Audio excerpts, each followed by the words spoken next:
आइए सुनते हैं ममता कालिया जी की कहानी दिल्ली। निधि की शादी करने के बाद मदान दंपति ने कहा, लोग बेटी का ब्याह करने पर गंगा नहाते हैं, हम गंगा मैली नहीं करेंगे। समिधा बोली, इससे अच्छा है भारत दर्शन पर चले। घूमना उसका पसंदीदा काम है। लेकिन जाने कब दिमाग में ये जमकर बैठ गया कि घुमक्कड़ी का असली मज़ा अपने साथी के संग ही आता है। फिल्मों, रोमांटिक उपन्यासों और अमर प्रेम कथाओं पर पनपा उसका दिल अभी 10वीं पास कांता कुमारी की तरह ही सोचता है। उसका बिस्तर प्रेमी पति सफ़र के नाम से बेधकता है।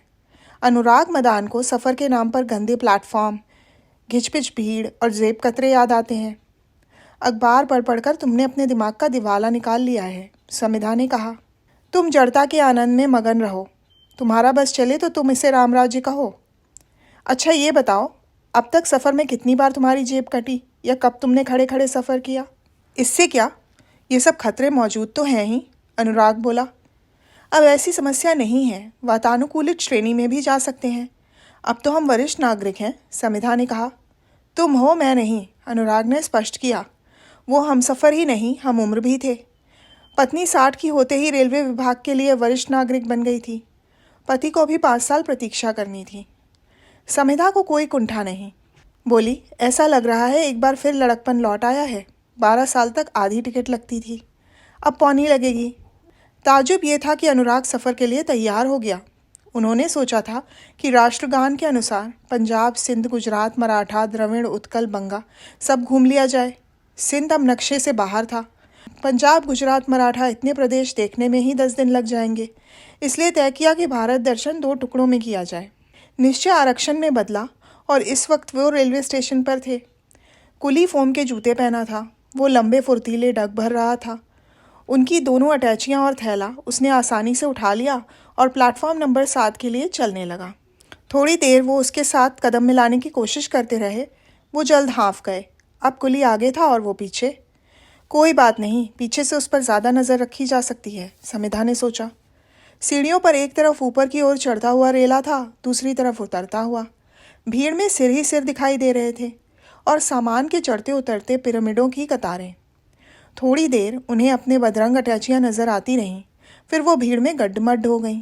दोनों की नज़रें मिलीं, दोनों में डर था। क्या तुमने कुली का नंबर पढ़ा था? समिधा ने पूछा।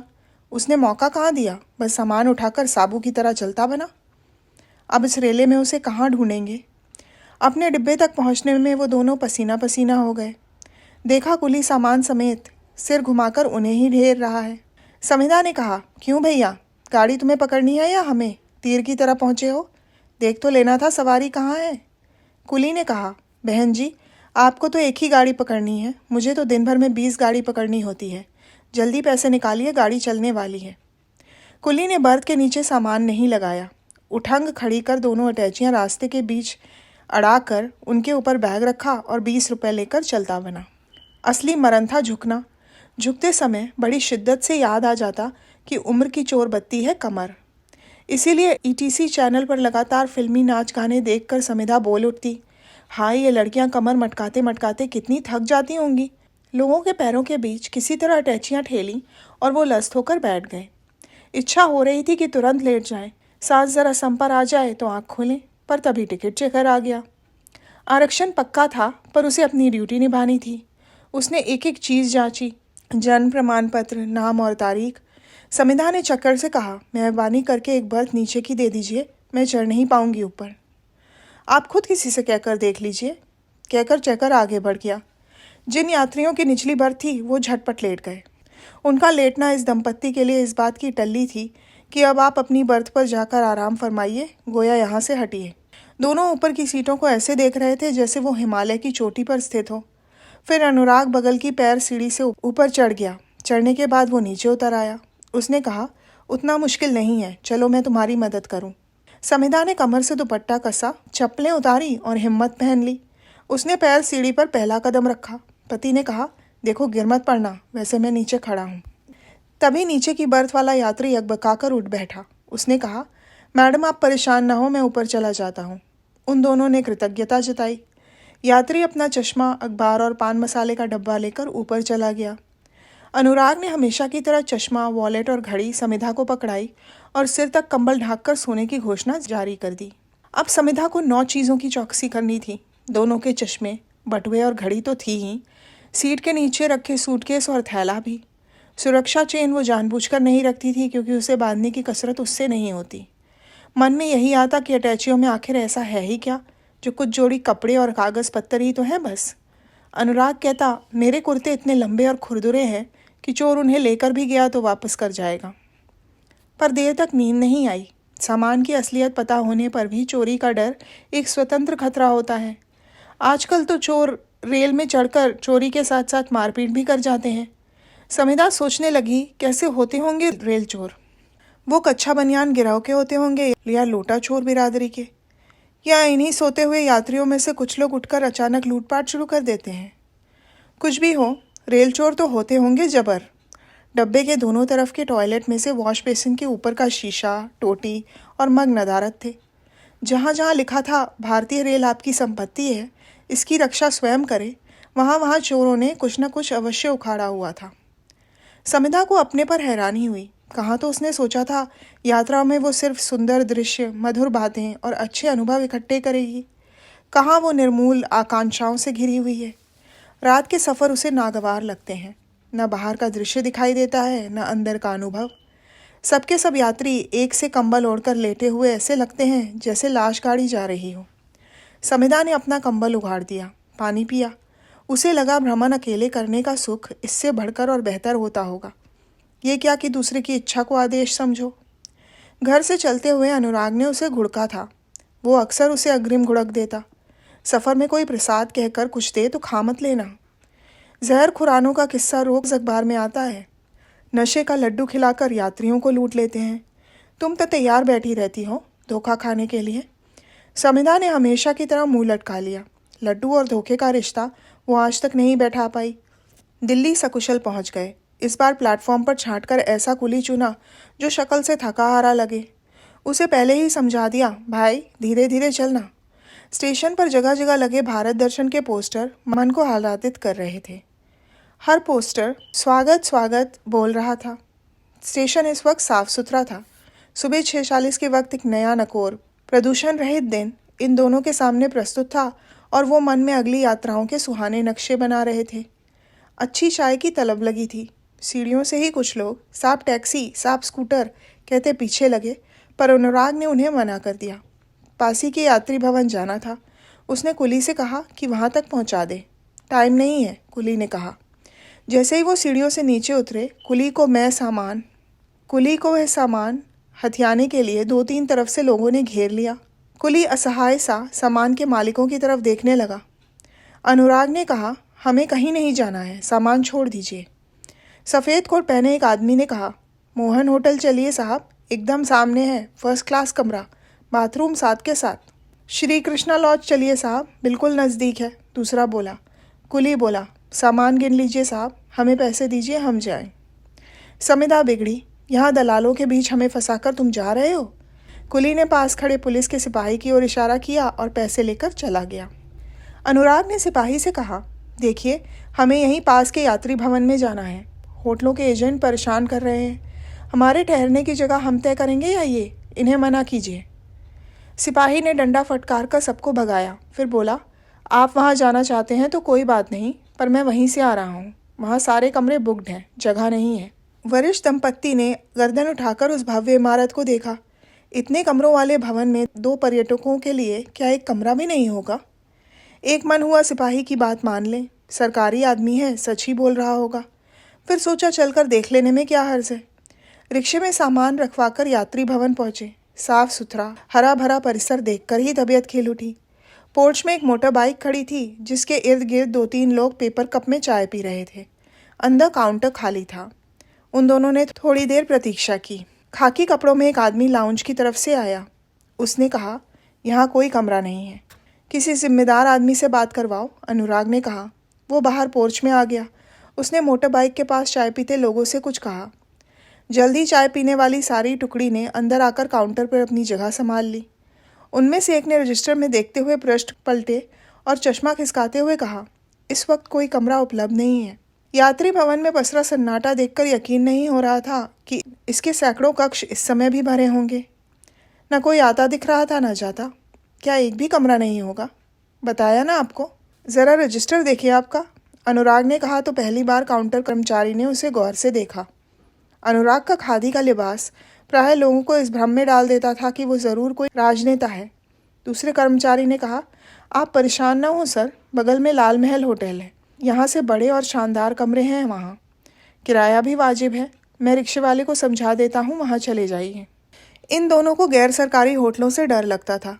पत्नी को सारी रहस्य रोमांच वाली फिल्में और कहानियाँ एक साथ याद आ जाती थीं। उनके लिए आज भी सरकार शब्द में सुरक्षा, विश्वास और सच्चाई निहित थी। फिर लाल महल नाम ही काफ़ी तिलिस्मी लग रहा था। समिधा ने कहा, देखिए 10 घंटे बाद हमें फिर सफ़र करना है। हमारे पास पिछली अगली यात्राओं के वैट टिकट हैं। कायदे से हमारा हक बनता है यहाँ। अब दूसरा कर्मचारी बोला, वातानुकूलित कमरा खाली नहीं है। कोई बात नहीं, मौसम अच्छा है, सामान्य कमरा भी चलेगा। बड़े बेमन से कर्मचारी ने एक कार्ड उनके सामने पटक दिया। अनुराग ने कार्ड में विवरण भरा। कर्मचारी ने कहा, आपको 2 दिन का किराया देना पड़ेगा। क्यों? वो चौंके। हमारा चेक इन टाइम 10 बजे है, आप पहले आ गए हैं। हम 15-20 मिनट इंतज़ार कर लेते हैं। पर आपकी गाड़ी का समय 6:40 है सर, अनुराग ने कहा। आप दिखाएं, कहाँ लिखा है? काउंटर कर्मी भड़क गए। आप इंस्पेक्शन पर नहीं आए हैं जो आपको कागज़ दिखाएं। दुनिया भर के होटलों में आने के वक्त से किराया लिया जाता है, गाड़ी के वक्त से नहीं। काफ़ी बहस और इंतज़ार के बाद कमरा आवंटित हुआ। शुल्क जमा किया गया और काउंटर कर्मी ने कहा, 409। वो सामान के लिए इधर उधर सहायक खोजने लगे। सामान आपको खुद ले जाना पड़ेगा, कर्मचारी ने बताया। किसी तरह वो सामान घसीटकर लिफ्ट तक लाए। चौथी मंजिल पर आकर उन्होंने पाया कि कई गलियारे और मोड़ पार कर अटेंडेंट के हाउसकीपिंग पटल के सामने कमरा नंबर 409 है। आगे पीछे के गलियारों के सभी कक्ष खाली पड़े साए साए कर रहे थे। गलियारों की छत में कबूतर फड़फड़ा रहे थे। फर्श पर हफ्तों पुरानी बीट चिपक कर सूख गई थी। पूरी मंजिल पर इन 2 यात्रियों के सिवाय कोई आहट नहीं थी। सामान उठाना एक समस्या था। उन दोनों को लग रहा था कि वो समस्या सारे भ्रमण के साथ चलेगी। उन्होंने तय किया कि सामान नीचे क्लोक रूम में जमा कर दें। सिर्फ थैला लेकर समिधा कमरे की तरफ चली। सूटकेस लेकर अनुराग नीचे आया। क्लोक रूम के सहायक ने सामान घुमा फिराकर अच्छी तरह जांचा और कहा, ये जमा नहीं हो सकते। लेकिन क्यों? इनमें ताले नहीं लगे हैं। इनमें स्वचालित ताले लगे हैं जो सिर्फ नंबर से खुलते हैं। नियम है कि ताला ऊपर से लगाया जाए। सरकारी नियमों में 5 रुपये का ताला 500 रुपये के ताले से ज़्यादा विश्वसनीय था। लाचार होकर सामान वहीं छोड़ अनुराग ताला खरीदने लपका। ताला लग जाने के बाद सामान की पर्ची बनाते हुए क्लोक रूम कर्मचारी ने पूछा, आपको कितने बजे जाना है? 10 बजे की गाड़ी है, 9 साढ़े 9 निकलेंगे। उसने कलम रोक दी। ये मुश्किल काम है, उस समय यहाँ से सामान नहीं ले सकते। इसका क्या मतलब हुआ? 9:30 मेरी छुट्टी का समय है। आपकी जगह कोई और ले लेगा, तभी तो आप जाएंगे ना। वो आदमी पहाड़गंज से आता है, कभी उसे देर भी हो जाती है। मेरी आखिरी बस 9:30 निकलती है। बेहतर होगा आप अपना सामान अपने साथ ही रखें। कमरा आपके पास है। मजबूरन अनुराग को सामान वापस घसीटकर लिफ्ट में लाना ही पड़ा। एक एक कर सूटकेस सरकार कर कमरे तक लाए गए। चौथी मंजिल का सहायक गलियारे में पड़ी मेज़ पर बैठा पैर हिलाते हुए इस दृश्य का आनंद लेता रहा। अनुराग ने उससे कहा, हमारी सुबह की चाय और अखबार दिलवा दीजिए। वे तो एकदम सुबह मिलती है, अब चाय नहीं मिलेगी। पर नीचे तो लिखा है। वो एकदम सुबह आने वालों के लिए होता है। इस वक्त 10:30 बजे हैं। समिधा ने कहा, ये कहाँ लिखा है कि 10:30 बजे आने वालों को चाय नहीं मिलेगी? वो सब हम नहीं जानते। जो नियम हमें बताए गए हैं हमने बता दिए। आपकी शिकायत पुस्तिका कहाँ है? दीजिए, मैं उसमें लिखूंगा। यात्रियों के साथ पेश आने का वाहियात ढंग है आप लोगों का। सहायक ने बेफिक्री से कहा, शिकायत पुस्तिका नीचे है, जाइए। अब नीचे जाने की हिम्मत शेष नहीं थी। थोड़ी देर सुस्ता लेने के बाद स्नान आदि की सुध आई। टॉयलेट इतना छोटा था कि अगर समिधा ज़रा भी और पृथिल होती तो उसमें घुस ना पाती। उसकी चिटकनी टूटी हुई थी। अनुराग ने कहा, यहाँ और कोई नहीं है, तुम ऐसे ही चली जाओ। पर समिधा हल्की नहीं हो पाई। कोई दूसरा ना खड़ा हो फिर भी अपनी एक निजता होती है जिसे सुरक्षित रखने में चिटकनी की बड़ी भूमिका होती है। यही हाल गुसल खाने का था। बाल्टी और मग थे, साबुन नदारद था। ना चाहते हुए भी सहायक से कहना पड़ा। उसने बताया, अभी स्टॉक में साबुन नहीं है। इससे अच्छा तो लाल महल ही चले जाते, समिधा ने झुंझलाकर कहा। नहाना स्थगित कर वो फिर लेट गई। अनुराग तो पहले ही सो गया था, उसकी भी आंख लग गई। नींद 3 बजे खुली। जोर की भूख लग रही थी। डाइनिंग हॉल का रुख किया। पूरा हॉल खाली पड़ा था।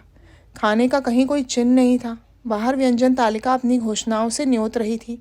अंदर सन्नाटा था। पता चला भोजन का समय 2:30 बजे समाप्त हो जाता है। इस वक्त भी चाय का कोई इंतज़ाम नहीं था। फिलहाल बाहर का रुख करने लायक ऊर्जा नहीं थी। भूख प्यास दबाकर वो लाउंज में बैठकर टीवी में मन लगाने का प्रयत्न करने लगे। टीवी के पर्दे पर तस्वीर की जगह सिर्फ धुंधली छायाएं आ रही थीं। आवाज़ एकदम गायब थी। वहाँ पोछा लगाने वाले फर्राश से पूछा, इसका रिमोट कंट्रोल कहाँ है? नहीं है, कोई लेकर चला गया। ये ऐसे ही चलता है? हाँ। उकताकर उन्होंने सोचा शुद्ध पानी की एक बोतल लेकर पी जाए। डाइनिंग हॉल के सहायक ने कहा, मैडम 10-15 मिनट बाद आइए, अभी बोतलें फ्रिज में लगाई हैं, ठंडी होने पर मिलेंगी। काउंटर से कूपन लाए? नहीं, पानी कूपन पर नहीं है।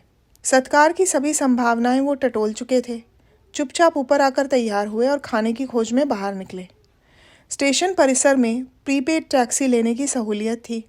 इस छोटे से कक्ष में ऊपर लिखा था, निर्धारित दर से अधिक किराया लेना अपराध है, यात्री यहाँ संपर्क करें। कक्ष के बाहर पर्यटकों यात्रियों की कतार थी। उनमें युवा परदेशी यात्री तो थे ही, खालिस देशी यात्री भी कम नहीं थे। बुकिंग विंडो में पर्ची काटने वाले की सीट खाली पड़ी थी। उसका पेन मेज़ पर खुला हुआ रखा था। कुर्सी पर कोट लटका हुआ था। किसी ने कहा, चाय पीने गया होगा, अभी आ जाएगा। एक यात्री ने कहा, 20 मिनट से मैं देख रहा हूँ, कोई नहीं आया इधर। चाय पीने, पान खाने में 20 मिनट तो लगते ही हैं, किसी और ने राय दी। नियम प्रेमी यात्रियों की कतार लंबी होती जा रही थी। अब वहाँ टैक्सी चालक, स्कूटर ड्राइवर भी मंडराने लगे थे।